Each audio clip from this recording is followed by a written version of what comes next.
team, how's it going? Steve here. Wanted to talk about something that is a pain point for all of us. I know I mentioned it at the last couple of sales meetings as something we're working on, but as you all know, go backs are a pain point for us. So for example, in January, our go back percentage was in the 50s. It was about 56%. And in February and March, we are going in the right direction. So in February, I think we landed at 39%, and March 41, 42%, somewhere in that range. So we're going in the right direction, but definitely far from where we ended in 2019 at 20%. So got a lot of work to do. So what we're doing in this video is having Brandon go to each manager and talk to them about what they're doing in their department, and hopefully that helps communicate to the rest of the team as far as what we're doing, you know. And in addition to that, we're really excited because we have a special guest that just recently visited us, and he is talking about his perspective on how we can improve our go back percentage as well. So I'll hand it over to Brandon. Thanks, guys.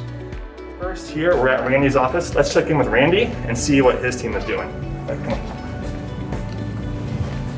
Hey, what is one thing that you and your shop team are focusing on to help drive go backs down? More about communication. We're trying to take communication. If the designer can provide a punch out list after the original install and combine it with the installer's notes, if they can merge those together, that would makes it so much easier that we can actually get everything together so we can get out there that one time and make it all happen at one time. Emails are great to shoot me if you can get some information. Pictures are great. Actually, I've got a nice shot of some of the pictures and stuff, and it's got a lot of description in here, which actually tells me, you know, possibly where I can read in between the lines a little bit and make sure we get all the right product out there to make sure it happens at one time. Great. Hey, well, thank you. No problem. So, all right, I think now we're gonna go up to the front and chat with Kristen and see what she has to say. Hey, Kristen. Hey. What is one thing that you're really excited about in your new role as operations liaison? Well, in my new role, I'm really looking forward to supporting the design team and the customers in a way that makes the communication flow smoothly. We're super excited to have you fill this role on our team, and I'm excited to see where things are going to go with us. Thank you. Absolutely. Let's go see what JP has to say. Let's head back this way and let's check out JP. What's up, JP? What's up, Brandon? How are you doing today? Good, my friend. Awesome. So hey, I'm checking in with all the departments, asking what everybody's doing to help drive go backs down. Now I know that you don't necessarily have a huge impact on go backs on a day-to-day basis, but there are some things that I think you're probably doing that does help set the team up for success. Yeah, definitely. A few things that I really do pay attention and do require is just to have as many pictures as you can for the spaces that we're building, because that gives us a better perspective of what we're dealing with when we're constructing something inside of the space. Mm-hmm. It gives us the ability to define if we're too close or too far from an obstruction that we can avoid. Also, it's for the installer to be prepared on what they need to do in order to, you know, succeed with an installation. Also for the shop, I mean, manual notes for accessories with no price in them, it won't generate into the special, into the cut sheet. And that's why they get missed from the installation. I know that a big part of for go backs, it's just small items like belt rack, tie racks, or, you know, run cord or stuff like that. Just paying attention to all the details, the drilling pattern, the finishes. Awesome, that's fantastic. Yeah. So thank you for all that you do. Now, thanks to everyone for doing what they do. Absolutely. All right, thanks, JP. Thank you. What's up, Lou? Hey, Brandon, how you doing? Doing great, man. How are you? I can't complain. Awesome. We gotta just check in with everybody and see what each department is doing. Just, I do understand that, you know, we have a long list of go backs. And, you know, something that we've done in the past was that we had used Ray Farm, you know, for the go backs. It worked then, so why wouldn't it work now, right? So I think we had 102 go backs now. Okay. And it's a lot of go backs. Yeah, absolutely. So he's off the schedule. Okay. He's not doing any jobs, and what he will be doing is talking our go back list. We also try to, we rolled out like a bonus program. Oh, okay. Yeah, for the installers, and it's an incentive on saved jobs. It's easy to save, like if you got some type of incentive where as you on a job and you can save it versus it being a go back, then they're more eager to save it, call out the parts and things as well. So that's something that we've been working on, Steve and I, and we finally rolled that out.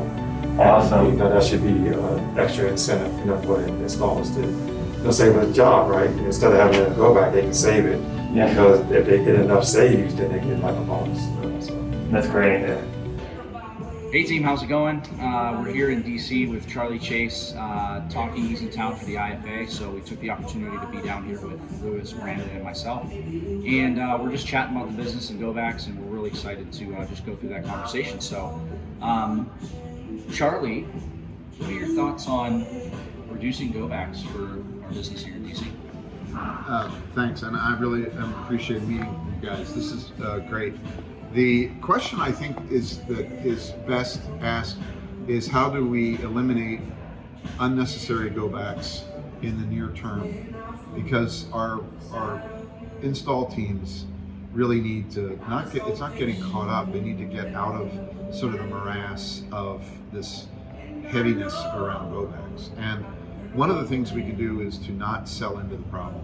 So for our designers to start thinking about how to make the design simpler so that our installers have fewer go-backs. It's a bit about lowering complexity, but it's about lowering unnecessary complexity in the short term. And I think it's important because we have how many go-backs right now? What was it? 97. 97, and the day we get it to below 50, I think is a really great day to celebrate, but we're probably 100 days out from that.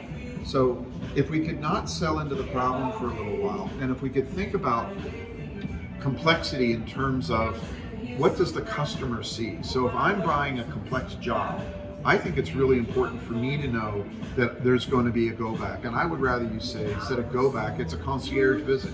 One of us will come out. We may want to add a shelf, or you may want to readjust something. We know that that's actually not what happens. We know that we're going to come in with something we got to lock in, or a drawer that has to be redone. But if we set the expectation that we're coming back and that it's a good thing, what we'll do is we'll eliminate some of the friction.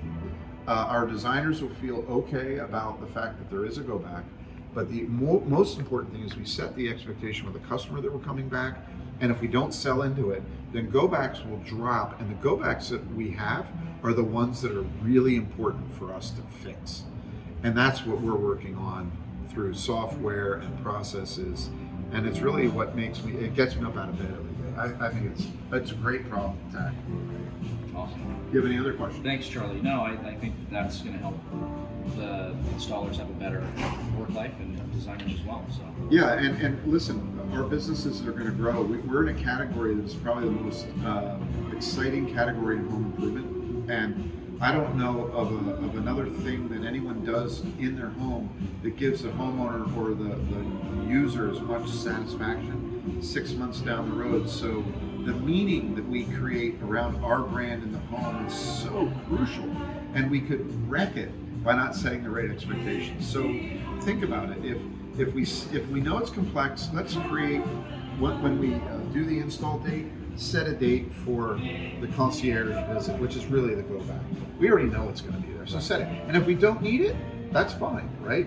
So we set that up in the planning. Do not over design right now. Let's not sell into the problem, and let's make it easier for all of us to do our jobs so that we can get through COVID. Okay, team. Hopefully that was helpful.